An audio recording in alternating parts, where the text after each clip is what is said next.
द्वारका में आज दूसरे दिन हम बेट द्वारका जाने के लिए निकले। बेट द्वारका के लिए अगर आप सुबह जल्दी निकल जाते हैं तो आप हाफ डे में ही बेट द्वारका के जो दर्शनीय स्थल है वो देख सकते हैं। द्वारका से बेट द्वारका की दूरी लगभग 45 मिनट्स पौना घंटा जैसा होता है। उसके लिए आपको टैक्सी मिल जाती है वहां पहुंचने के लिए। रास्ते में आपको टाटा केमिकल्स, जो कि बहुत ही फेमस है, टाटा नमक, वो फैक्ट्री आपको दिख जाती है। बेट द्वारका, बेट यानी कि द्वीप या तो फिर टापू आप कह सकते हो। टापू पर होने के कारण इसे बेट द्वारका कहा जाता है। इसे वैष्णव लोग शंखोद्वार भी कहते हैं, क्योंकि ऐसा कहा जाता है कि यहाँ आसपास जो समुद्र है उसमें से निकलने वाले जो शंख है, वो उसमें से निकलती जो ध्वनि है वही शक्ति है। और भगवान श्री कृष्ण ने यहाँ शंखासुर नाम के राक्षस का वध भी किया था, तो इसलिए वैष्णव लोग इस स्थान को बेट शंखोद्वार तीर्थ के नाम से भी जानते हैं।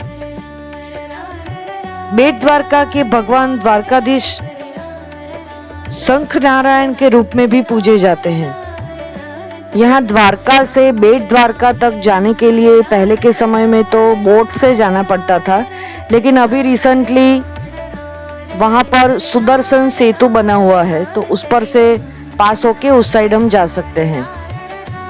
अगर अपना 4 व्हीलर है तो आप ये ब्रिज क्रॉस करके उस साइड तक जा सकते हो। वहां जाने के बाद अपना 4 व्हीलर वहीं पे पार्क कर देना पड़ता है, और वहीं का उस साइड का जो लोकल व्हीकल है, जैसे ऑटो हो गई, तो शेयर ऑटो भी आपको मिल सकती है, या तो फिर आप अपनी खुद की भी ऑटो कर सकते हो, तो वो आपको करनी पड़ती है। और उसके साथ आपको डील करना पड़ता है कि कितने मंदिर के साथ कितना वो लेंगे।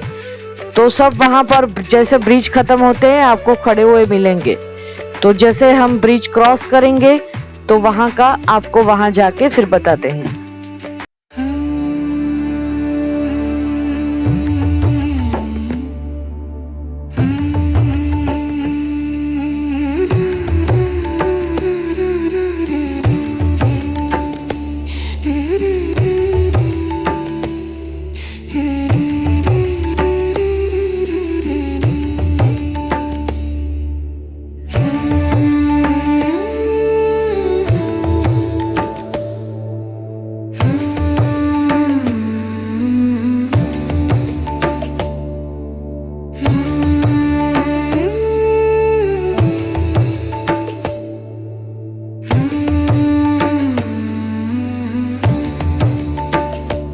तो हमने ब्रिज क्रॉस कर लिया।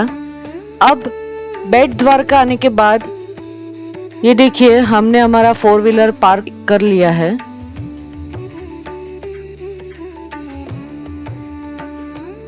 ये सारे ऑटो वाले हैं, आपको बुलाएंगे। तो फाइनली हमने पार्क करके, इस तरह की ऑटो रहती है, तो आपको पर्सन्स के हिसाब से बुक करनी है। हमने पूरी एक ऑटो बुक की थी 2 घंटे के लिए। यहाँ पर भी भगवान श्री द्वारकाधीश जी का मंदिर है, तो पहले हम वो दर्शन करने जा रहे हैं। उसके बाद रास्ते में जो आप दिख रहे हो वो सारा कुछ हम देखेंगे। ये देखिए छाछ वाले बैठे हैं। आसपास के गांव से ये छाछ, मक्खन वाली छाछ लेके बैठे हैं। यहाँ से हम सीधे जाएंगे, इतना हमें चल के जाना होता है। ऑटो पार्क कर दी है, अब हम चल के जा रहे हैं।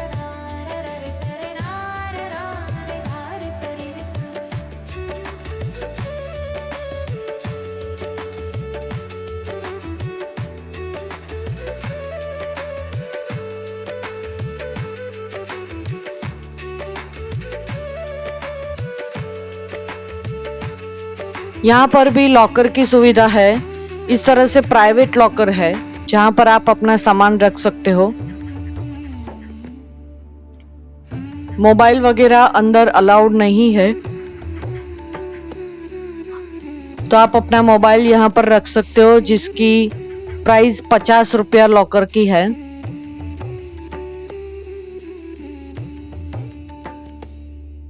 आपको दिखाने के लिए पहले मैंने ये व्यवस्था जो है वो शूट की है। देखिए इस तरह से चप्पल के ढेर लगे हुए हैं। लोगों ने अपने अलग से सर्कल करके चप्पल निकाले हैं। बस यहीं से ये देखिए, यहीं पर आपको अपना सामान सब कुछ लॉकर में रखना है या तो फिर अपने साथ जो आए हैं उसके साथ छोड़ना है। यही वो जगह है जहाँ पर सुदामा जी आए थे अपने मित्र से मदद के लिए और तंदूर लेके आए थे, चावल लेके। तो अंदर एक बात हमें बतानी थी, चावल प्रसाद के लिए चढ़ाए जाते हैं, लेकिन चावल इतने सारे उछालते हैं या तो फिर प्रॉपर उसकी कोई व्यवस्था हमें नहीं दिखी। सारे चावल जो थे, जो भक्ति से लोग श्रद्धा से चढ़ाते हैं, वो पैर में आ रहे थे। तो ये बहुत हमें अच्छा नहीं लगा। उसके लिए कुछ सोचना जरूर चाहिए। अगर आपको भी ये एक्सपीरियंस हुआ हो तो प्लीज कमेंट बॉक्स में जरूर बताइएगा। चलिए बातें करते करते हम आ पहुंचे हैं श्री सोने की द्वारका पावन धाम। तो अब हम श्री द्वारकाधीश जी के दर्शन के बाद यहीं पर हम आए हैं और अंदर एंट्री टिकट वगैरह है। तो चलिए पहले हम श्री सोने की द्वारका देख लेते हैं। ये मंदिर से पहले ही तुरंत आता है, लेकिन पहले हम दर्शन के लिए गए और बाद में फिर यहाँ पर गए थे। यहाँ आए तो ये सोने की द्वारका जरूर देखे। ये कुछ म्यूजियम जैसा है, लेकिन बहुत ही अच्छी तरह से बनाया हुआ है। एंट्री टिकट जो है वो भी काफी नॉमिनल है और अंदर आपको श्री कृष्ण के पूरे जीवन की झांकियाँ बहुत ही अच्छी तरह से दिखाई हुई है।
यहाँ द्वारकाधीश जी के मंदिर से 5-5.5 किलोमीटर की दूरी पर श्री हनुमान जी और उनके बेटे श्री मकरध्वज जी का मंदिर है।